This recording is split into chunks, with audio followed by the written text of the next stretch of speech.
7 league stage games left to play, 7 teams still in the hunt with 3 playoff spots still up for grabs. It's 8 versus 10 on paper, but don't go by paper because by the end of this night, the team that's 8 could be as high up as 4. It's Punjab Kings versus Delhi Capitals in match 64, a match that takes us to the 12th and final venue of IPL 2023 in Dharamsala. Good evening and welcome to Visit Saudi presents ESPN Cricket for T20 Timeout. We're in the company of Deep Dasgupta and Ian Bishop. Bish, you'd waxed lyrical on Dharamsala finally getting a game, and that clip's done a lot on our socials. You and I talking about Dharamsala. Can you believe it's been 10 years since we had an IPL game at this pretty venue? Wow. That is unfortunate for the IPL because I've been there in that time for international cricket. And on this IPL tour season, I've had one bucket list already where I met Ray Allen, as I mentioned that before. And today I'm over the moon as I walked in here. I saw the overhead shot of that Dharamsala cricket ground, and my entire day was lifted to another level, just seeing the colors, the backdrop, the mountains. I want to say I don't care what happens in the match, but that's not true. I do care what happens in the match, but I don't think anything will top that picture that I just saw on the screen. Absolutely. Yes. It's beautiful and glad, I mean, they had pretty depressing forecast, the weather forecast. But I'm glad it's opened up and it seems it's all right. Yes, I mean, even in the best of times, that Dhauladhar range can be beautiful. A sight for sore eyes. And especially this time of the evening, twilight time, absolutely fabulous, absolutely fabulous. And aren't Punjab particularly glad because Mohali felt far from home. They only won 1 out of 5 games at the PCA Stadium, and that too was right in the opening weekend. So a good change in scenery for them in multiple ways. Absolutely, and listen, I mean, I think they won what 4 out of 6 away from home. And this is also kind of away from home. I would like to believe. So yeah, I mean, they should be all right, and 2 very, very important games for them. Yes, and a look at the points table will tell you just how much is at stake for Punjab Kings. They remain on 12 points, but they are one of 3 teams who can still reach 16 points, alongside Mumbai Indians and Royal Challengers Bangalore. The net run rate is in the negatives, but if they are to win two games, they'll only improve that. Who do you reckon? Who do you reckon they were rooting for last night when Lucknow and Mumbai were playing?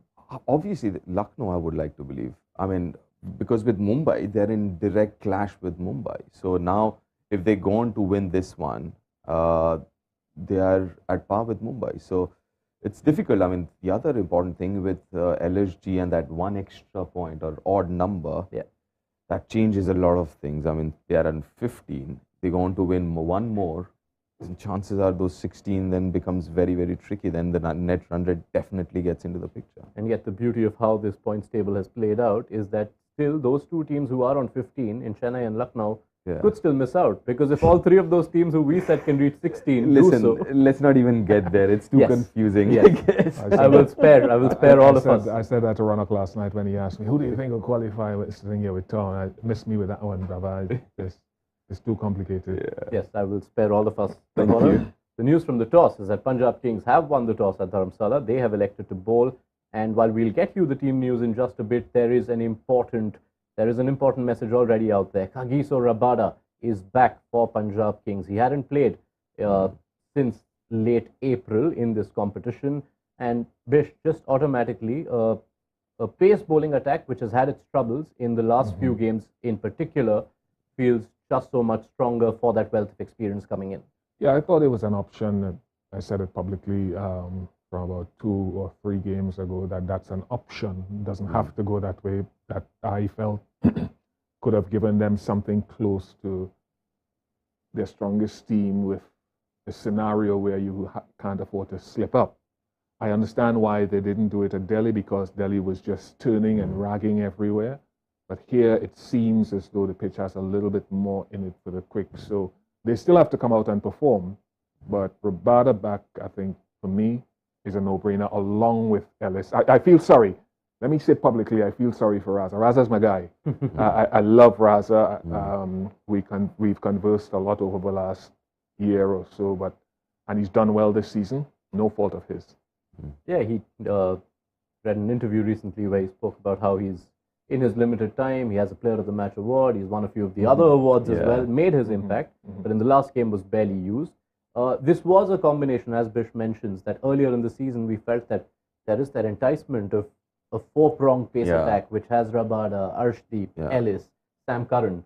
It's just that it comes at this stage of the season where Sam Curran's had it really difficult with the ball, and Arshdeep too has had his challenges in the last 4 or 5 games after a stellar start.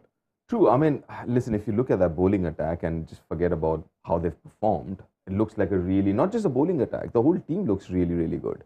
Especially the bowling attack, and then you go back, leave aside the Delhi game, 3 or 4 games before that, they've been conceding 200 for fun. You know, so you are surprised that Rabada missed out most of those games, and most of those games when they're playing at Mohali, where, you know, seamers have traditionally done better than spinners there. And that's where I was like, how can you, if you have someone like Rabada in your ranks, unless it's a ranked turner like the one they had in Delhi, I mean, it just beats me. How can you not play him? He's a match winner, right? I mean, if you have that same kind of elbow room for a batter when you say, you know what, he's going to win me 2 games, 3 games, why not the same for the bowlers? If your bowler is your match winner, you should be, I mean, accepting the fact that he will every now and then go for a few. So I was a little surprised, unless, I don't know, unless he had a niggle and maybe that's the reason he was out. I'm sorry if that's the case. But otherwise, he's every day of the week, he's in my playing 11. Yeah, we haven't had much communication when teams have made changes, so we run the risk with that. What can we expect from this surface, Bish? As I said, as we mentioned, 10 years since an IPL game, but in general too, we've only seen 2 T20Is at this venue since 2020. Having seen a bit of the pitch so far, what are you expecting? 98.5% of the time I have an opinion and I'm not afraid to give it. This time I have no idea what the pitch will do. From what I saw there, and if I can trust my buddy Matthew Hayden, who tends to know these things reasonably well, he says it's hard.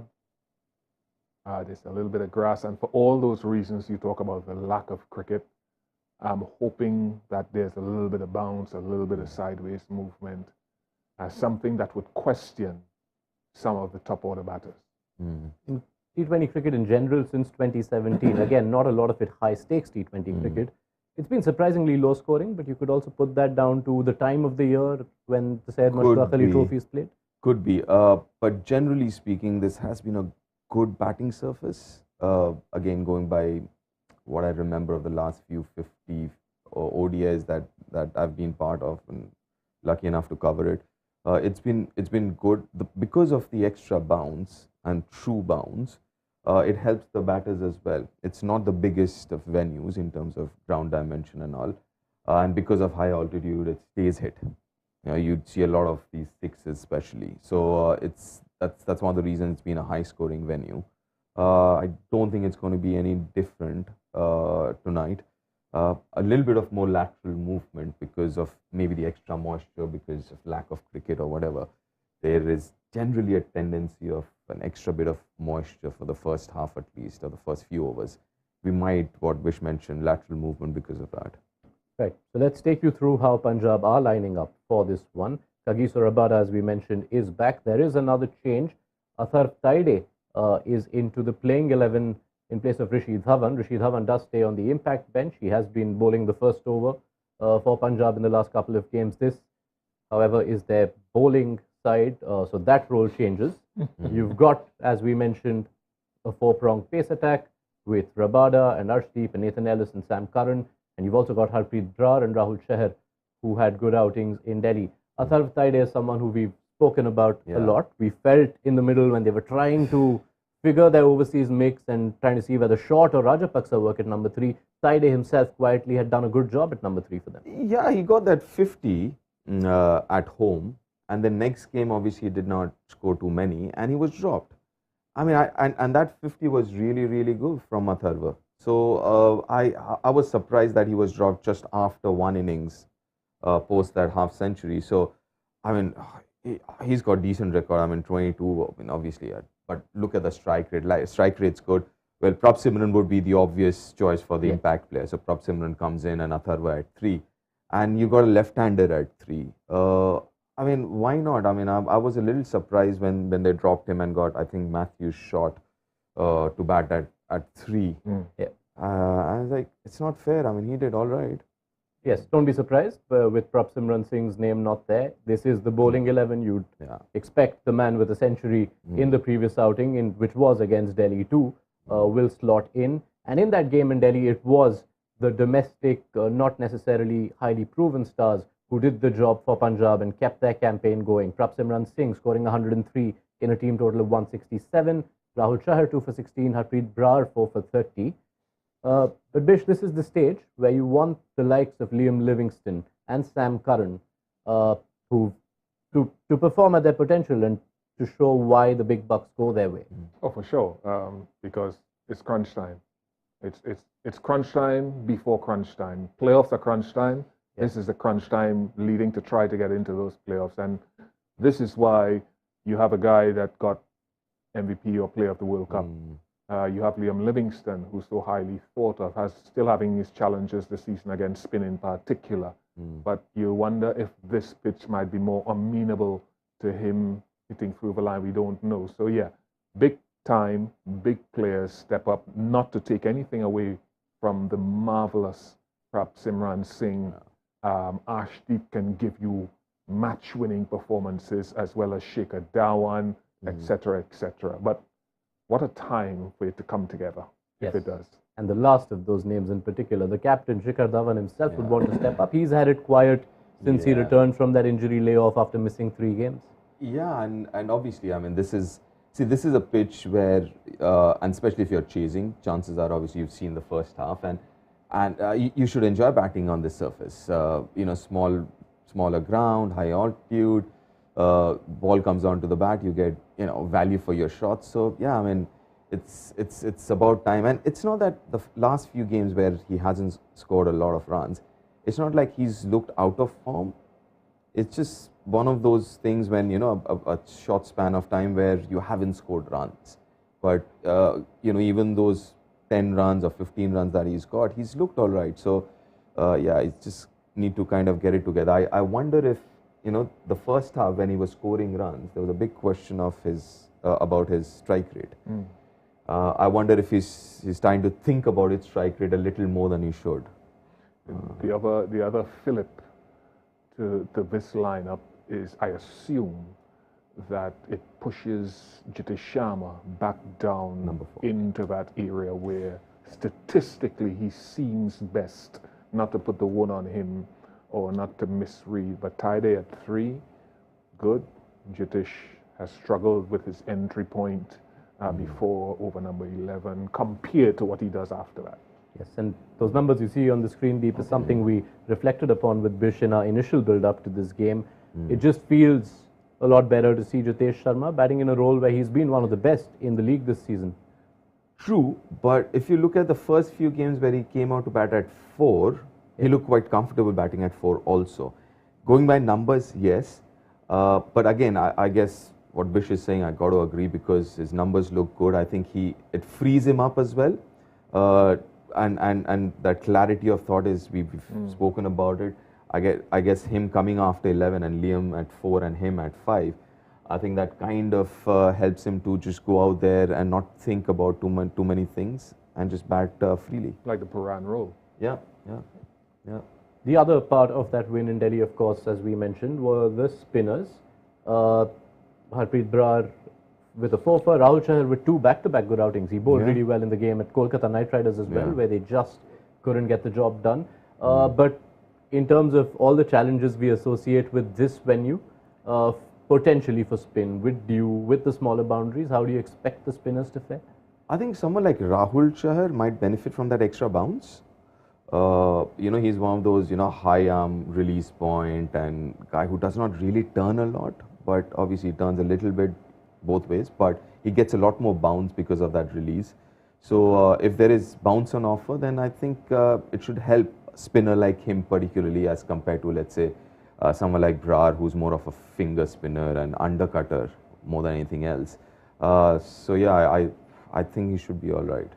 And if it were any other venue, we'd also be talking up how this is a great matchup for them, because Delhi have had it really rough against spin. But before we get into the Delhi batting combination, Delhi, who are out of contention but are looking to spoil the party, they've made some notable changes of their own. Prithvi Shaw returns after having spent a considerable spell out on the sidelines. Yash Jha is back in the mix as well. And Anrik Nokia, notably, who had missed the last few outings, he had to return home for personal reasons. He is back. But what that does mean is Mitch Marsh is out of the mix.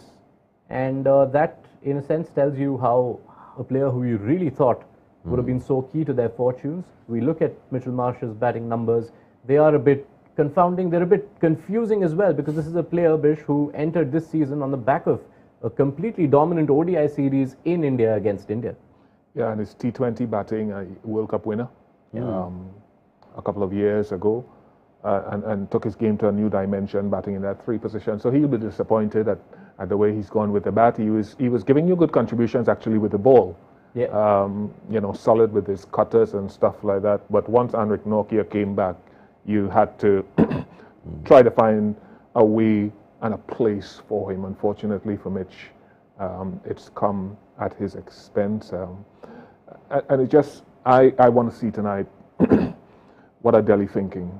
Are they just out to spoil someone's party, or are they saying with the Prithvi Shaw inclusion, right, partly spoil someone's party, partly finish the season strong, but are we looking to next year and just trying to ingratiate or re-ingratiate guys who we think are part of our long-term future? I don't know. And in that sense, could be such a huge couple of games for Prithvi Shaw.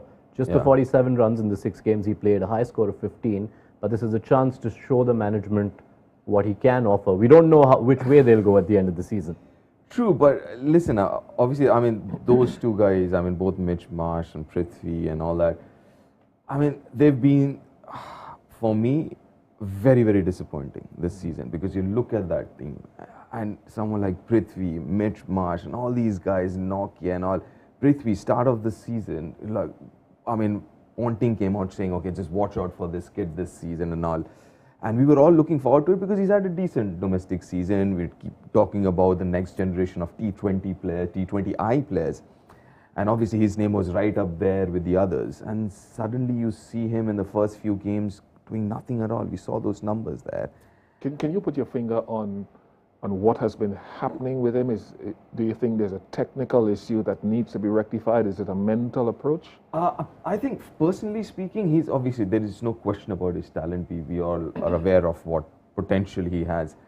I think the shot selection, I think you've got to at times understand and respect the opposition in terms of, you know, you've got to, like in test match cricket, obviously we would say the first hour, give it to the bowlers. Obviously, you can't do that, not in 50. In 50, you'd say, okay, first 3 overs, give it to the bowlers. Maybe in T20, give a couple of deliveries to the bowler. Right? Try and understand, assess. I mean, not every pitch is the same. And personally, I think he seems to, you know, kind of force himself into playing a shot to every delivery. Right. Maybe trying to live up to that image of, I don't know. Personally, I don't know him that well, so I won't be able to say. But it just occurs to me that he seems to be in a rush all the time. He's got more time than he thinks he has. 2 deliveries. If you see a lot of the successful opening pairs, they actually assess the situation first 2-3 overs. It's from there on, over number 4, 5, 6, if even 5 and 6 are the most productive overs. So it's not generally the first or the second, apart from Yashasvi, who's in a different league right now. But if you look at the other successful opening pairs, there is a method to that madness. And I think Prithvi, if you can just give him a little more time than he's doing right now, I think he'll do much better. My take. What do you want the player himself to be thinking? As much as it feels like he's been around a while, this is still someone who's 23. But what he has seen in the last few years, that batch of his from the under-19, one name in particular has gone and established himself across formats for India. What would you hope for Prithvi Shaw to have thought internally as he gets a chance to come back? He was actually in international cricket before that guy, Bishop and Gill. I know for a fact he scored 100 against the West Indies. Test match cricket. So I can't speak to his off the field, but I'm looking at him as well, and I take everything Deep has said, and I'm thinking, is there a way when he has so many shots, there just seems still to be a looseness of some of his stroke play, choosing to pull at deliveries that are not quite there in conditions where, so I think mentally, which is in keeping with exactly what you're saying, there needs to be a tightening up of his mental game, and he's got so many people to talk to. Oh my goodness, he's got so many people he'll bump into, whether it's in Mumbai or Delhi or wherever, just to reassess his approach. He's young. He'll figure it out. I believe he'll figure it out unless he just goes completely off the rail. I think he'll work it out. Yeah, and especially this year, I was so looking forward to Prithvi because if you look at him, he looks fit. It seems like he's worked hard. You know, he's looking athletic. I was like, okay, so you know, he's working hard on his game and he's working hard on his fitness, which was always a question mark. But yeah, I guess I just, like you said, hopefully he'll work it out. And in case you were wondering what happens to the Delhi batting order at the top with Prithvi Shaw coming in, he does get to open. He's walked out with his skipper, David Warner, and Prithvi Shaw opening, with Phil Salt presumably slotted somewhere later in the order. Right, we've got a new venue, so that makes this part of the show interesting, more exciting, even not that it's not exciting every day. What are we predicting as a first innings total from Delhi? More of a throw for dice, isn't it? Yeah, it is. Okay. I'm gonna say 184. I'm going to go slightly under that. Pure guesswork. Don't hold this again. This is Forget about that. Yeah. We're not there. I'm going to say 162. And just your point on, like Prithvi Shaw, seeing one of his contemporaries going up. I was thinking about that today. A number of other young players who are looking on and seeing their contemporaries going along at we can probably talk about those names later. And I wonder what impact that is having on their own performance. Yeah, just as this innings begins, he will soon face an Arshdeep Singh, who didn't even make the 11s of that Under-19 World Cup winning team in 2018, and yet you see where Arshdeep is today. Right, so we've got predictions. We've got a range on our predictions today, which makes it exciting. Makes me wait for halftime and see who's... What did I say again? What? 162. All right. We have noted it down. It is recorded, and it will not be held against you. Nothing is, Bish. So thank you, gentlemen, for your company to start us off this Wednesday evening. So much on the lines for Punjab. The scenarios, other teams also looking out over their shoulder to see what happens and how does this result, if Punjab were to win, affect their chances. If you want to get a hold of the scenarios, find the piece on the ESPN Cricinfo mobile app, which you can download from the Play Store and the App Store. Almost time for the first ball, so that's it from us. For now, we'll be back at halftime on Visit Saudi presents ESPN Cricinfo T20 Timeout.